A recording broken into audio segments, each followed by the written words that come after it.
I have been discussing the role of a certain person called the Joker.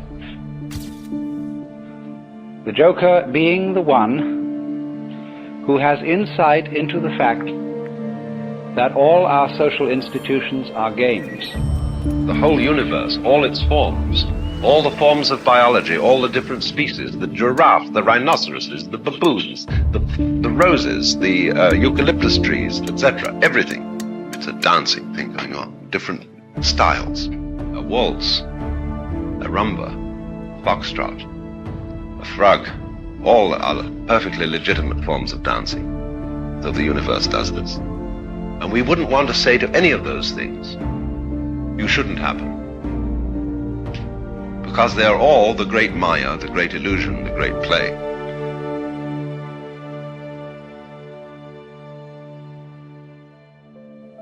The first rule being this game is serious, or this game is not a game. And therefore there is a tendency within society to resist very strongly any notion that what it is doing is not altogether serious. Because if you take it too seriously, you're going to start destroying each other and fighting and saying this city against that city, this country against that country, so on. Because you're too involved. So every sane society allows a certain number of people to deviate. Monks, some sort of outsiders. It says you don't have to join, you don't have to play the game.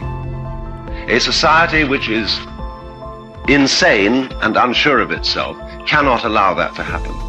It says everybody must join, everybody must work, everybody must belong, and then freedom disappears.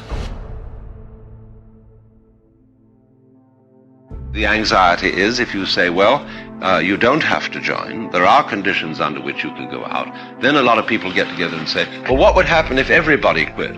I ask, what would happen if everybody decided to take American Airlines Flight 3 to New York tomorrow? Well, they just wouldn't get on. I mean, and they won't anyhow, because a lot of people aren't interested in that, are not ready to quit. When a society allows a certain number of people to withdraw, it should have no anxiety that everybody will want to withdraw. Because some people are absolutely fascinated in competition, in being involved, in playing the game.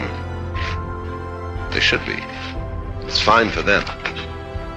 And there have to be people who stand outside the game and do not identify themselves with a class, with a name, with an ego, with a persona, with a role.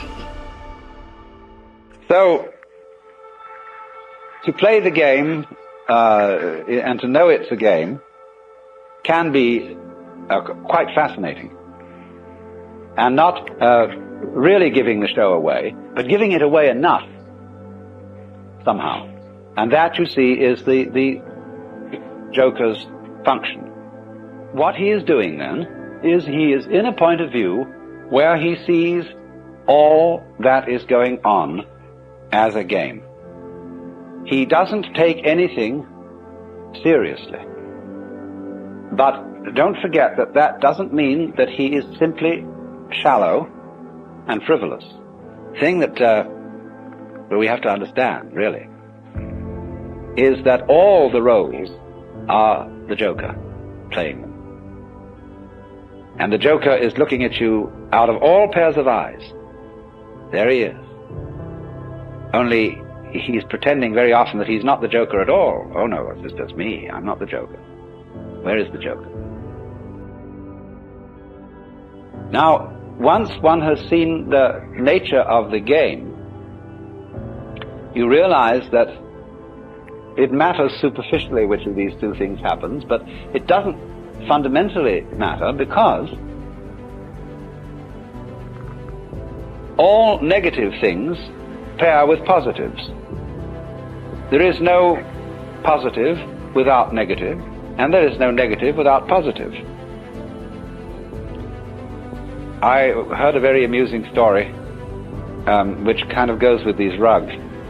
The question is a zebra a yellow horse with black stripes or a black horse with yellow stripes?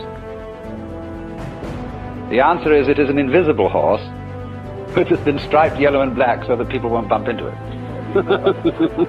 In a similar way, reality is an invisible state of affairs, beyond all description and thought, but it has been striped black and white, so as to be seen. And this is life and death, up and down, sound and silence, the whole vibratory character of being. And the game, the fundamental game that the universe is playing, is to forget that this is so. You see, what you might say in theological language, the invisibility of God is his self-forgetfulness. And the visibility of the world is the game being played. The universe in its grand design has nothing special to do with morality, or rather no more special connection with morality than with anything else. Morality is a part of the universe. It's a way of playing the human game. It's always still up to you how you want to behave. One can only be moral because you like to do it that way. There really is no other reason whatsoever. And to try and find other reasons always perverts morality. In just the same way, the powers of the universe, the power of fire, the power of electricity, the power of steel, they are neither good nor evil. You can use either one for the blessing of people or for their destruction. And so the truth itself, I mean, the foundation reality of the world is something like that. Although it does have this certain edge to it, and so does all human activity. And the edge is something like this. Those powers that we call positive are always in a process of overcoming those that we call negative. It's the nature of the positive to win and the nature of the negative to lose. But win and lose always go together. Nobody wins unless somebody loses. Nobody loses unless somebody wins. Their relationship is transactional in the same way as buying and selling. But if it were the other way round, you see, if the negative were always in the situation of overcoming the positive, you would get a universe that would not be a continuing game. It would be 100% tragedy.